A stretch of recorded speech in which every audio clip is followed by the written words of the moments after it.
Just go, Mom, you're old, probably going to die soon. What do we get when that happens? What do I get out of this transaction? And can I be the executor of the will? I mean, I know you were single mom, raised us by yourself all these years, but what do we get really out of this? I mean, because you really haven't provided or sacrificed enough. Right. I mean, come on, you're living on a teacher's salary. You are rich. What do I get that's not just my dog back, huh? What do I get out of this? Or can we just, like, bury the dog with you? Because I'm not in a spot right now. I don't really need to take care of another animal right now. Let me tell you about this guy. I'll tell you about this fucker right here. Yeah.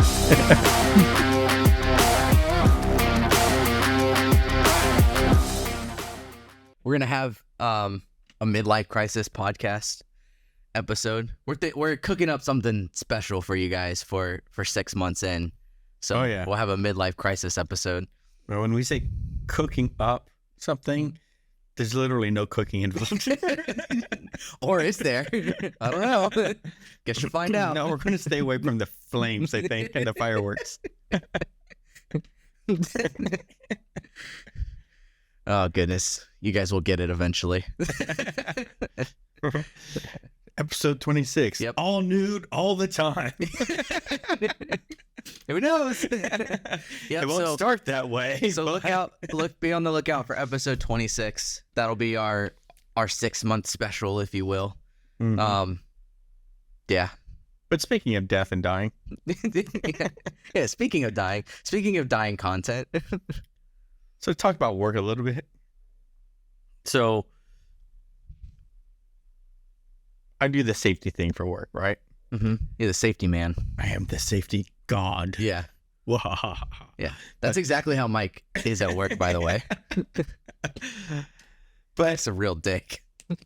So we do these emergency plan. At the beginning, you create an emergency plan, and then an emergency happens, and nobody follows the plan because you never really studied the plan or practiced the plan or whatever. Uh-huh.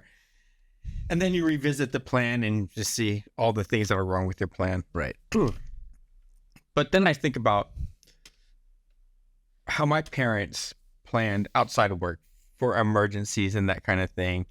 And I was wondering, I wonder how, like, the boomers emergency planned, and I know how I do it. I wonder what the millennials and the Z do for emergencies. Yeah. So, you have an emergency plan? At work. So Gen Z does not have an emergency plan. There is no backup. It is all the eggs in one basket. So mom and dad is the emergency plan. I mean, if that, right? Mom and dad, I don't know. I don't think my mom has an emergency plan. Like, no, she's your emergency plan. Like, if everything goes bad, I'm moving back into the house. Yeah, I mean, I guess, like, you know, I think for me personally, that's something that, you know, as much as I love you, Mom, and like I don't mind moving back in with you. I think for me, my emergency plan would just be to find more work as quick as possible. But so you have, like, money stashed, like, well, I did 6 months of paying. I did until I decided to get married. Mistake number one. No, right now there really is no, like, there is some money, but it's not 6 months worth. About 3 months. I'm sorry, I'm getting personal. Yeah, you're grilling me now. I'm grilling. You're really gonna expose me. So the financial professionals. There's not 3 months either. Financial professionals used to say 3 months. All right. And then I guess people listened to them and started stashing 2 months, 3 months. They're getting there. So, like, got 3 months worth of savings. Like, yeah, it's like, well, you need 6 months of savings. Yeah. You need 6 months of liquidity. Well, now with inflation, 6 months will get you 3. So. Yeah, that's true. So you're in a position you could probably replenish relatively quickly. don't expose me out here. I'm not. I work at a grocery store. Mike's the safety manager at the grocery store. And he's the senior vice president of bagging. But yeah, so as far as emergency plans go, I mean, you know, maybe with work and things like that, I have more so like places that I know for jobs that I won't say guaranteed that I could get, but pretty damn close. Like, I know places and people that I could go up to right now and say, I lost my job. Can I work here? Okay, so what if you lost your legs? Yeah, I don't have an emergency plan for that. So your emergency plan, so losing a job, you're in a position where you believe you can get another job relatively quickly. Yeah. Unless it's a total Biden apocalypse. Yeah, unless it's life altering, right? Like the whole economy crash and nobody's working. Great Depression. Yeah. From, yeah, right. early 1900s. Or I depending on which limb I lose, I guess I'll be fine going to work. But, or like, especially emergency plans related to like natural disasters, or even if one of us passed away, like, how about like through work? Do you have like the life insurance policies? Yeah. Long-term disability, short-term disability? Yeah, I have all of those things, because those things, especially with my job, they don't cost me very much. I think I pay a few dollars here and there for long-term and short-term disability, and I have the life insurance policy that would cover plenty for if I died. I don't think it would technically cover all of our things that we have, like our house that we still owe a mortgage on and things like that, but with the way our house sits now, at least in this current state, if I died right now, everything would be covered by just selling the house. And then, there is insurance that you can get that equates to the balance of your house. So if you died, the house would get paid for by the policy. Oh, kind of like a, what's that loan called? Starts with a C. For like cars and stuff that you can get to where, even if you're in an accident, it's got to get replaced. It replaces the value you would have lost in the car, whatever that is. Yeah, so this one is just depending on the value of the insurance policy is going to be dependent on the balance of your mortgage. Right. Right. Now, you're paying a monthly fee for this insurance, and they're going to make their money because they're betting that you're going to live longer. Yeah. That's the risk that they're taking. Right. That you're going to live. So you'll start to pay off your house and your mortgage will decrease, but your monthly payment will remain the same. Right. Oh, interesting. Yeah, I didn't know that was a thing. But yeah, I think my life insurance policy, I think it's definitely enough to cover everything that my wife would need to cover to be able to That's perfect. Get through it. You don't want a life insurance policy that becomes an incentive. Right. Right. It's just enough. Just enough to squeak by, and you'll be able to get a job and continue to live a nice life. Yeah, but I think Gen Z, like, besides that, I mean, that's really it. And that makes sense. I mean, Gen Z's at the oldest, 26? Yeah. So I'd feel bad if Gen Z was really thinking about death at this juncture, whereas the boomers, they should have all this stuff set up. And but I think that they've been planning it for a while. I think that's the key difference is, like, I don't know how long my grandma has had everything set up, but ever since I was little, she's talked about how, she basically everything is like ready to go. Plots picked out, like, just stick me there when they know where to take me when I fall. She's got all figured out. She has let a full life ready to die. Yeah, and unfortunately, my wife we just went through that with her grandfather, but her grandfather, he didn't have everything, but he definitely already had a decent amount, like, planned aside for it already. So it's just interesting because me my mom, most of the friends that I have, whether they're Gen Z, millennial, or Gen X, don't have most of that planned out or thought Yeah, about. because like my parents have it all laid out. Mhm. Also, everything. The will, the living will. Right. Like they could still be alive, but in the hospital, and somebody's here with instruction on what to do. That kind of stuff. So it is interesting to see how well prepared they are. I did probably shoot myself in the foot a little bit because they were saving all this money and that type of thing, and then they retired. Mhm. And I said, it's your retirement, it's your money, spend it, have a good time. So I don't know I have an inheritance anymore. They've been doing a lot of traveling. They've been going on cruises. They've been paying for like their grandchildren to go on cruises with them. So I might have to rethink what I say to my parents. It's like, hey, it's time to build up that nest egg. Yeah. Like, oh, you're getting a little up there in years. I think you need to be putting more in savings. Yeah. Yeah. I mean, so what about you? Like, work wise, do you have stashed away money for work if you were to lose your job? I'm kind of like you.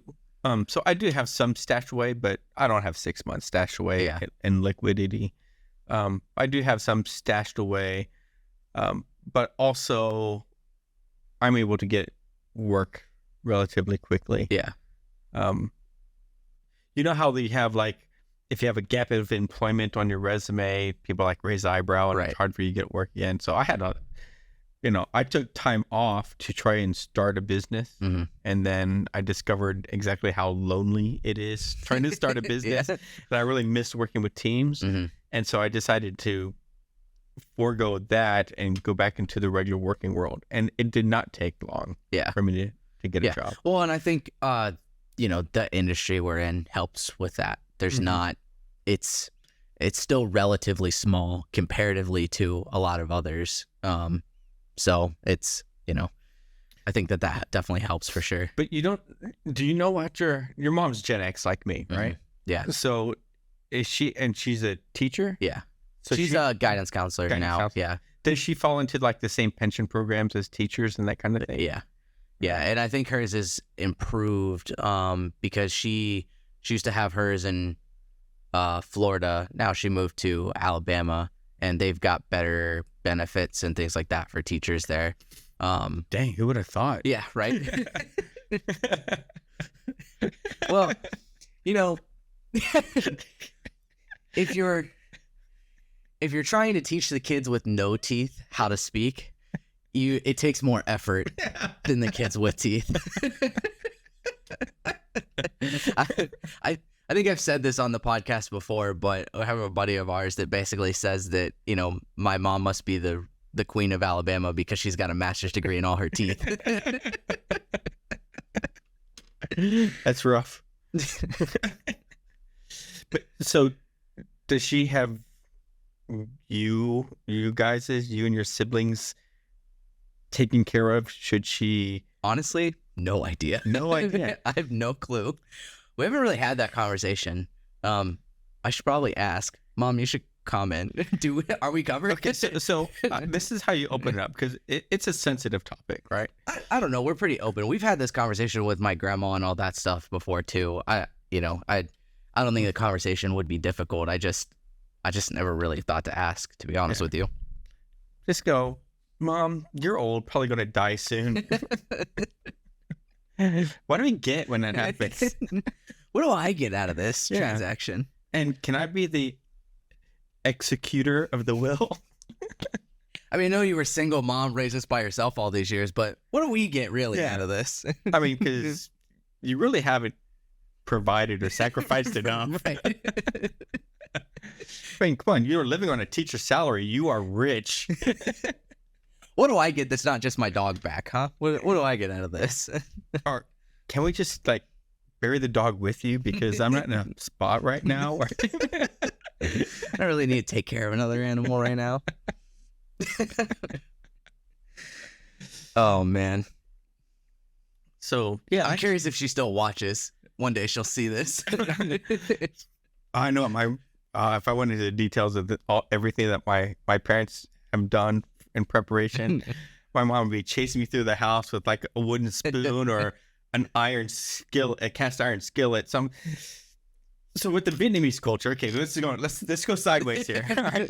With the Vietnamese culture, when you make them angry or you make them laugh, the women will hit you or whoever's closest. Yep. So if like my dad was here, I don't think you can see that. If my dad was sitting between us, yeah, your dad was sitting. If my mom was sitting where you are, I can make a joke and my mom would laugh and hit my dad. And also, but when they're angry, they grab the first thing that they can get their hands on. Yeah, it might be our friendly rooster. It might be this mug. Yeah, he still needs a name, by the way. Not to interrupt your story, but comment down below. He still needs a name. Still needs a name. This is gonna keep going on probably for the next 10 episodes because. Well, maybe episode 26 or 6 months we could come up with the name. Episode 26. If there's no comments about his name that are good, we will also come up with a name. All right. Yeah. You heard it here first, folks. Yep. Or the third time. I don't know which video this is. So yeah, my mom would she like grab something and be chasing around. Why are you talking about that online? It go everywhere. Well, it's similar to like Hispanic culture, right? They're the same way. Get angry, first thing they grab is the flip flop, the chancla. Yep. Yeah, they're like boomerangs. Yeah, exactly. Eddie Murphy did a skit on that. I'm not sure you know who that is. I do know who Eddie Murphy is. Yep. All right. Yep. The chancla's the official weapon of Mexico.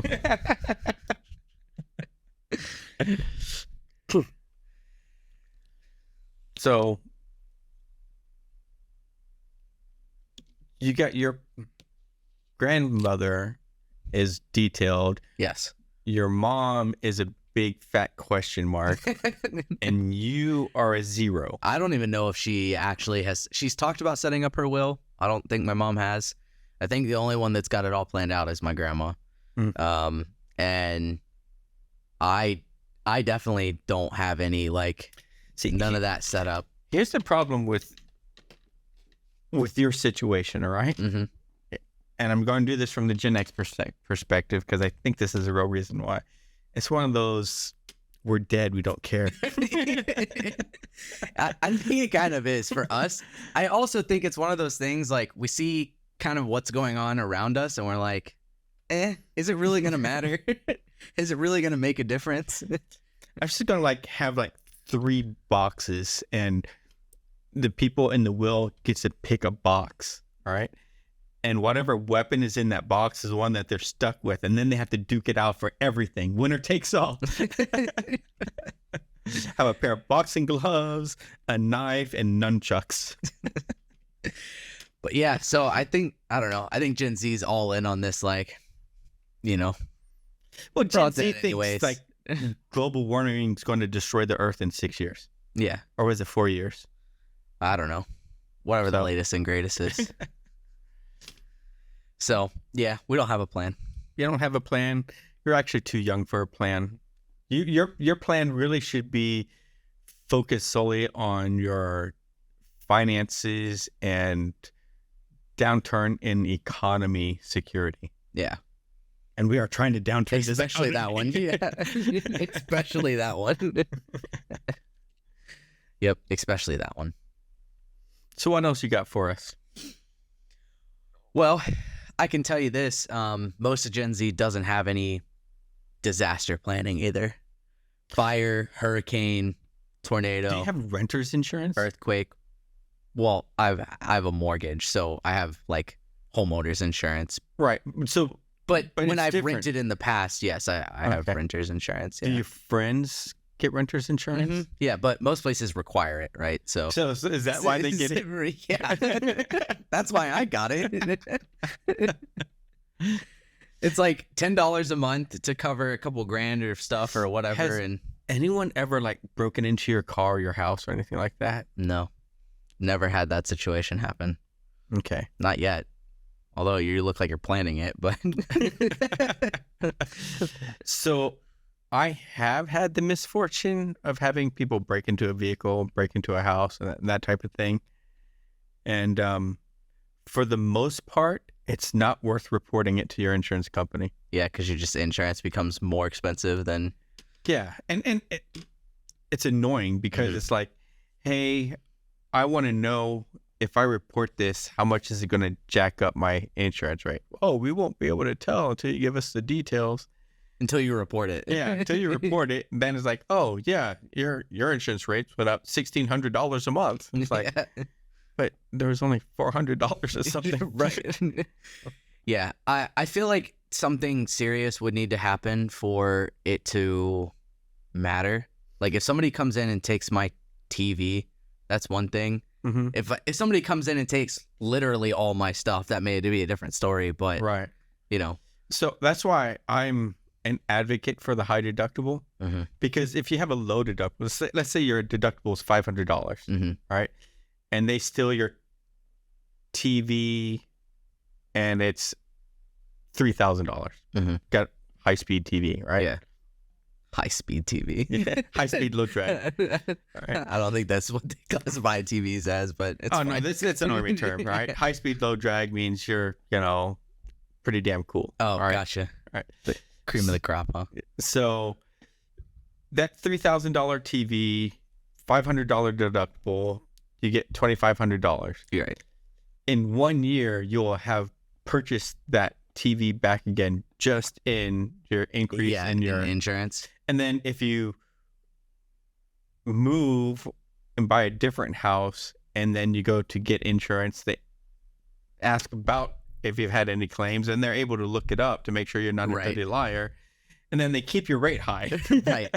So even at $3,000, it's not worth filing that claim. So might as well have a high deductible. Yeah. So pretty much all of my things do have high deductibles in general. The only thing that I don't have a high deductible on is related to my car. And it's mainly related to, there's the specific insurance for like windshield replacement. I don't have a high deductible on that because it only adds like $10 extra a month to my thing.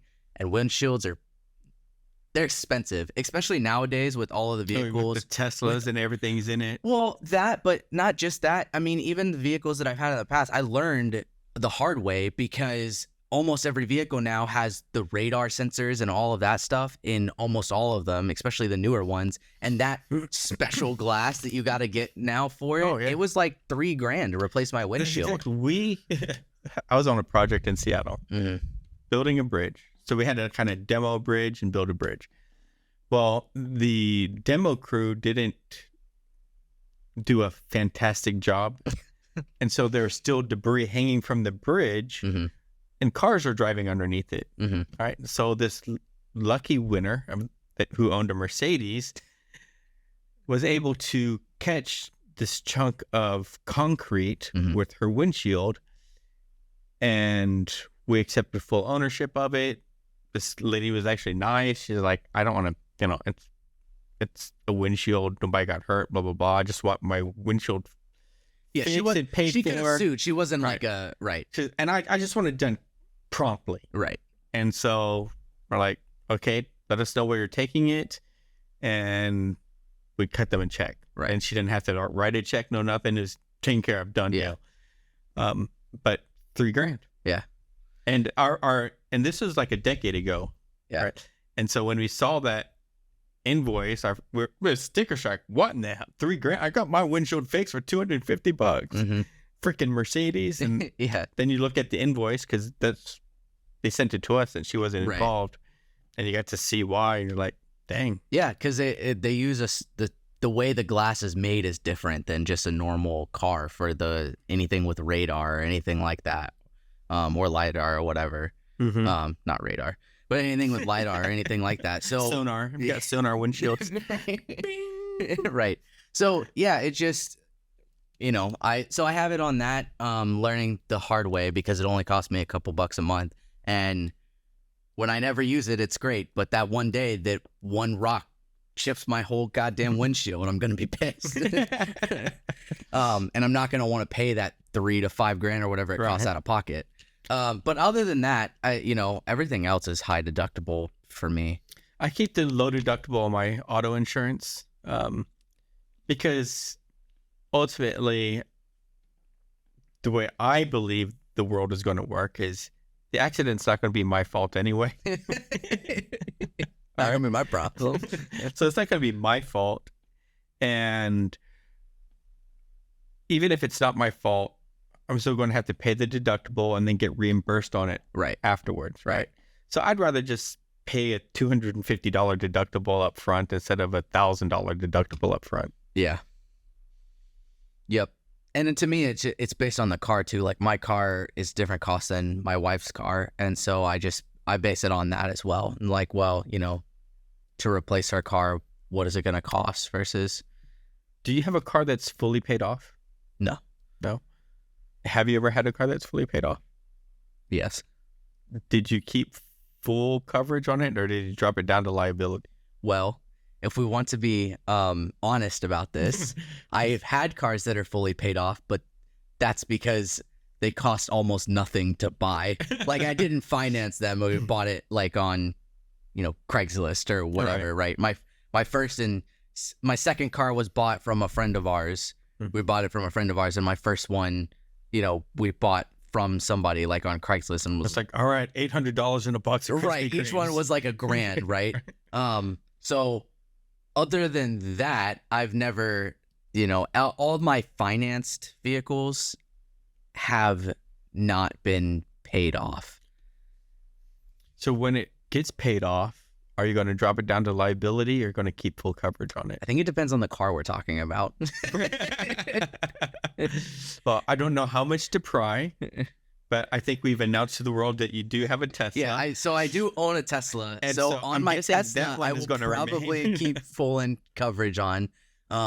Tesla, for the most part, does not do many third-party repair shops. There's just people that are not certified to work on them, right? So I will keep my insurance policy on that one at full coverage. But my wife's car, so we have a 2016 Nissan Sentra for my wife's car, and when that is paid off, which won't be very long from now, I don't think that we'll keep full coverage on that car. A disposable car? Yeah. It's just one of the. I drive way more than she does, and we just have the second car because at the time that we got it, it made sense. And with me being gone and stuff, she's not as comfortable driving the Tesla. She can drive it, but she's not as comfortable driving it. So with that one, it's easier for her. But if it was a situation where I'm back home and not traveling as much, we wouldn't even have a second car. We would just have the one. So that one can just, you know, I'll get the required amount of insurance. Right. That makes sense. Yeah. And actually, now I'm just going on a rant here, but Tesla offers their own insurance, and I can actually insure non-Teslas through my Tesla insurance. And my insurance is based on a safety score that comes from my car. That is not, it's not like all the others where it's like if you speed, you get a lower score, right? To me, their criteria is very reasonable, and they make the assumption that we drive like that in the other car, so it goes down when our safety score is up. So I actually only pay $70 a car right now for insurance for my full coverage. That's awesome. But if I drive like a maniac, that would change, right? So that explains so much. Yeah. So the key is for your other car to be like a Corvette. right, exactly. Something that I could drive like crazy because it tracks through the car and not through, like a lot of them now do track how you drive through your phone, which I don't like, because if I get in another vehicle, especially the rentals out here, and it's not my car, you know, I don't want somebody tracking my driving when I'm not even driving my car. Who gives a shit? So yeah. You're driving across the mountains in winter, hit a patch of ice, start spinning. Next thing you know, all of a sudden your safety score's down. This is bullshit. And the nice thing about it too is that anytime that I'm using the autopilot or anything like that on the Tesla, any mistakes that it makes, it doesn't ding from the score. Okay. So when I'm in that all the time, especially for longer distance drives, I don't watching YouTube videos. I don't get dings most of the time on my score for any corrections that I need to make or whatever. So, it's, to me, it's pretty reasonable, and it keeps my costs, especially for the Tesla that I do have, it keeps my insurance costs low. So, You think Elon will ever sponsor us? I hope so. Maybe one day. Although I haven't heard of him sponsoring anybody ever. So I'd be happy if he just, I don't know. You can't. I just wanted him to respond to my posts. Yeah, I mean, you can't call it a tweet anymore since it's X, right? They're just called posts now. They're just called posts. Yeah, that's probably better than X. Hey, I X'd today. yeah. So even if he just acknowledges that he's seen anything that we do, I'll be happy. Yeah, I'll consider that a sponsorship. Give us a repost or a like or something. I keep tagging him on the long form content we're now posting on the app. Like, oh, we're taking his advice. Like, I'm posting it here. Please respond. Nope. Please, I never had a dad respond. Please. So the Elon Musk adoption emergency plan. I don't even want your money. Like, you don't even have to give me any money. Yeah. You should just change your last name to Musk. He can't stop you. That's true. He cannot. My wife, on the other hand, she may have something to say about it, but that's true. He cannot stop me. She's getting concerned about the fascination. I just like new tech shit. That's really what it's about for me. Any new tech. Yeah, me too. I'm very very much into the new technologies and yeah, whatever. Yeah, trying to find the words for them. Yeah, I don't know the names of the technologies, so it's like, hey, we're going to do this podcast. All right, you're it.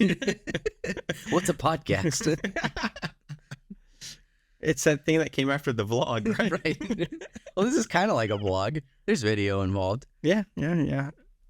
What is the difference between a vlog and a podcast? This is like way off topic. Probably running longer than we should, but yeah, it's probably fine. Nowadays, I don't know, because podcasts used to be just limited to audio, but most people, to get their brand out there, post on every single type of media that's available. So I don't really. Isn't vlog more like a dear diary and podcast it's more is singular, subject? right? Yeah, it's more single person talking about their day, Yeah, what's and on things their like mind. that, right? Whereas a podcast will take. So we got this new telescope. We're going to compare it to this other one. Yeah. I think it's just podcast is more like subject related than it is just talking about their day or whatever, this trip that they took, which we've done on this show. So maybe Hey, should we solicit ideas for topics for episode 26, the 6-monther? Yeah, we should. I mean, we'll probably record it before they get to see this episode, but but just in case. We can have multiple episode 26s. We'll just pick our favorite. Yeah, so you guys, when you guys see this, if you got ideas on how we should celebrate 6 months on the podcast, drop us a comment. Give us ideas. Yeah, we could always jump this episode ahead of something else. Mm-hmm. Yeah. Now that I screwed everything up by it's a lot saying more it. work for me, but I don't mind. That's the cool part. I don't mind at all. I don't mind. Thanks. Thank you. No, as long as you're doing the sound, the editing, the setup, the purchasing, the returns, it's all good.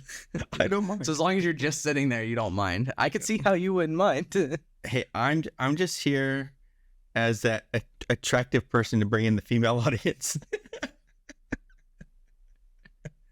Well, it's not working. I think 98% of our views are male, so yeah, that might you're be, welcome. That might be the problem. Sorry, that's my side. That's probably true. Oh, You're a bit more, I don't know what's the term, flamboyant than I am. Yeah, just don't Don't got that. Shiny white person. Yeah. Yep, just that shiny white guy. The shiny white guy. Mm-hmm. TSG. I forget there's a W in there somewhere. We can leave it out. Most of the time that doesn't go well on the internet anyway. You're not allowed to say white. Right. Oh, speaking of which, now we're just way off topic. One day we'll end the episode, but Eventually. I can edit that out. You know, I've noticed that our shorts and TikToks that tend to do really well are the ones where I refer to you as Asian somewhere in the title or the TikTok, and you're telling a story. So I think you have to tell more Asian stories for me to clip and post. Okay, I can do that. I was born and raised Asian. So it's easy for you? Yeah, so I have lots of stories. Yeah. You're saying this won't be a challenge mentally. Yeah, it won't be real difficult. At least not at the beginning. Maybe, 2027 or something. It might get challenging. You have to make up fake Asian stories. My mom is probably not going to be pleased because they're really all around her. 2027, you're going to be talking about how you were working the railroad, and you're like, Mike, I don't think that tracks. No, it's like I tell you, I feel bad for my mom because of who she married. Because my dad is witty and likes humor. Uh-huh. So my mom wasn't an English speaker, right? So she learned English. She did Vietnamese and French when she lived in Vietnam, and then picked up English later on. Poor future planning, I guess. Huh? Definitely. France, they haven't conquered anything but a souffle pan. So that was her choice. And then she had to learn English, and then she had to learn English around my dad in the United States. Mm-hmm. And in the South. Right, so we're driving around through Mississippi. It's broken English. Yeah. It's broken English. Her bad English is probably already better than their regular English. Yeah. I'm like, we don't hear a difference. But my dad, he does not take things serious. So we're driving down the road, mm-hmm. all right? And my mom sees the signs. It's like, yard sale, Friday. Just to clarify in the story, is your mom driving? No. Oh, thank God. Your life is okay. All right, continue. We had to hit all the signs in that juncture. Being a woman and Asian is just a bad combination behind the wheel. Worst drivers I have ever witnessed in my life. All right. My sister is an Asian woman driver. My mom's an Asian woman driver. So, yeah. Anyway, back on track. She's like, sees the signs, yard sale. And she's like, what is a yard sale? Mm-hmm. And my dad looks at her. Dead face. That's probably where I get it. But dead face, and he goes, "Oh, that's the poor people who can't pay their mortgage are selling their yard." And she's like, "How do you sell your yard? You get the houses on it." I'm sure she didn't say it like that. No, she didn't say it. That don't make no sense. So stories like that, all kinds of them. So Goodness gracious. Anyway. Way off topic. Has nothing to do with emergency planning. Well, the emergency is that people get to sell their yard to make money. They're in an emergency. Oh. So, we'll do more story times with Mike. All right. Asian story times with Mike. That seems to be the key demographic. I got to find out what mine is.